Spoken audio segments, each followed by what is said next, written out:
కొంత వైరుధ్యం అనేది అక్కడ కనపడి ఉండొచ్చు. సో మీకు ప్లస్ అంటారు బాలినేని గారు, మీకు ప్లస్ జనసేనకి అంతేనా సార్? ప్లస్ అని కాదు, అన్న మొదటి నుంచి మనస్ఫూర్తిగా ఇష్టపడిన వ్యక్తి సార్. ఒక గౌరవం అనేది పార్టీలోకి రాకముందు నుంచి వైసీపీ శత్రుత్వం ఉన్నప్పటి నుంచి కూడా ఆయనకి ఇచ్చే గౌరవం ఆయనకి ఇచ్చారని నా ఉద్దేశం సార్. సో మీ సార్ ఇంకొక విషయం ఏంటంటే తిరుపతి లడ్డు విషయం కూడా చాలా పాపులర్ అవుతుంది సార్. దాన్ని ఏదైతే డైరీ ఫార్మ్ కి సంబంధించిన గుజరాత్ ల్యాబొరేటరీలో టెస్టింగ్ రిపోర్ట్లు కూడా వచ్చినాయి. ఆ రిపోర్ట్ ని బేస్ చేసుకునే డిస్కషన్ జరుగుతుంది.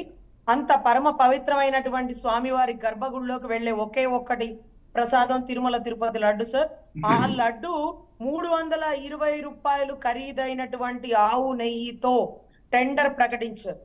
ఆవు నెయ్యి ఖరీదు ఎంత ఎక్కువో, స్వచ్ఛమైన గీ ఖరీదు ఎంత ఎక్కువో బహుశా సుబ్బారెడ్డి గారికి తెలియకపోవచ్చేమో.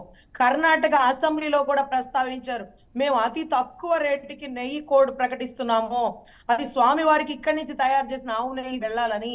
కానీ వాళ్ళు దాన్ని వద్దని చెప్పి ఏదో నెయ్యి వాడుతున్నారు, తక్కువ ఖరీదు అంటున్నారు, ఇంతకంటే తక్కువ ఎవరు ఇవ్వరు, దీన్ని ఇంత స్వచ్ఛంగా ఈ ఆవులని ఈ గడ్డితో మేపించి అక్కడ తీసిన నెయ్యిని మాత్రమే పరమ పవిత్రమైన స్వామి గారికి ఇవ్వడం జరిగిందంటూ కర్ణాటక అసెంబ్లీలో ప్రస్తావించడం జరిగింది సార్. చెన్నై నుంచి మరి కోట్ చేశారా, ఇంకొక చాటి నుంచి రోజమ్మ గారు రికమెండ్ చేశారా, లేకపోతే కరుణాకర్ రెడ్డి గారు కోట్ చేశారు, కానీ టెండర్ల ద్వారా 320 రూపాయలు ఖరీదైన నెయ్యితో దాంట్లో ఉండేటటువంటి కొవ్వు, ఒకటి చేప నూనె అవ్వచ్చు, లేకపోతే బీఫ్ కి సంబంధించినటువంటి ప్రొడక్ట్, ఆయిల్ ప్రొడక్ట్ అవ్వచ్చు.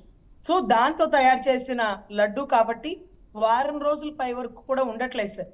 దాని క్వాలిటీ తగ్గిపోయింది. అసలు లడ్డు పట్టుకుంటే విపరీతమైన స్మెల్ వచ్చేస్తుంది సార్, అది ఆవు నెయ్యి స్మెల్. కానీ ఇప్పుడు 10 లడ్లు కవర్ లో వేసుకున్న పక్కన నుంచున్నోడు కూడా తెలియట్లా మేము లడ్లు తీసుకువెళ్తున్నామని. సో ఏదో జరుగుతుంది అనుకున్నాం, కానీ ఇంత జరుగుతుందా? ఇక్కడ కూడా స్కామ్ లేనా? స్వామి వారితో ఆటలా నాయన. సో కొండలు కావాలన్నోడు ఏ కొండ గొట్టలోకి వెళ్ళిపోయాడో, ఆ స్వామి వారి లడ్డులో ఒక బీఫ్ కొవ్వును కలిపి స్వామివారి గర్భగుడిలోకి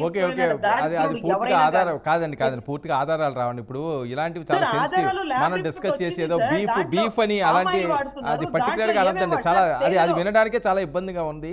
దయచేసి ఓకే, అది అంతా వచ్చిన తర్వాత అది మనం డిస్కస్ చేద్దాం. ఓకే, జస్ట్ దాన్ని టచ్ చేద్దాం. అయితే ఓకే ఎవరైతే చేస్తారో అది చేద్దాం, అంతేగాని బీఫ్ ఆయిల్ ఇదంతా అది అసలు భక్తులు తట్టుకోలేరండి. ఇప్పటికే రగిలిపోతున్నారు. ల్యాబ్ రిపోర్ట్ లో వచ్చిన స్టేట్మెంట్ సార్, దేని ప్రొడక్ట్ ఎంత ఉందో చూస్తే కన్నీటి పర్యంతం అవుతున్నాయి సార్.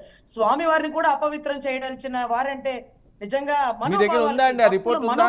దెబ్బతింటున్నాయి సార్. ఆ రిపోర్ట్ ఉందా సార్? 100% సార్. ఆ రిపోర్ట్ అంతా మీరు ఓపెన్ గా స్టేట్మెంట్ పెట్టండి. కాదండి, నేను రవికిరణ్ గారి దగ్గరికి వెళ్తాను. ఆ రిపోర్ట్ ఉంటే చూపించండి, అందరికీ తెలియాలి కాబట్టి. మనం పక్క ఆధారాలతో మాట్లాడుతున్నాం కాబట్టి ఈ లోపల మీరు ట్రై చేయండి. ల్యాబ్ రిపోర్ట్ సార్, ప్రపంచ స్థాయిలో ప్రఖ్యాతమైన ల్యాబ్ రిపోర్ట్ సార్. ప్లీజ్ మీరు ఎవరు చేయించారు ఆ రిపోర్ట్ తీపించి మీరు ఎవరు చేయించారు?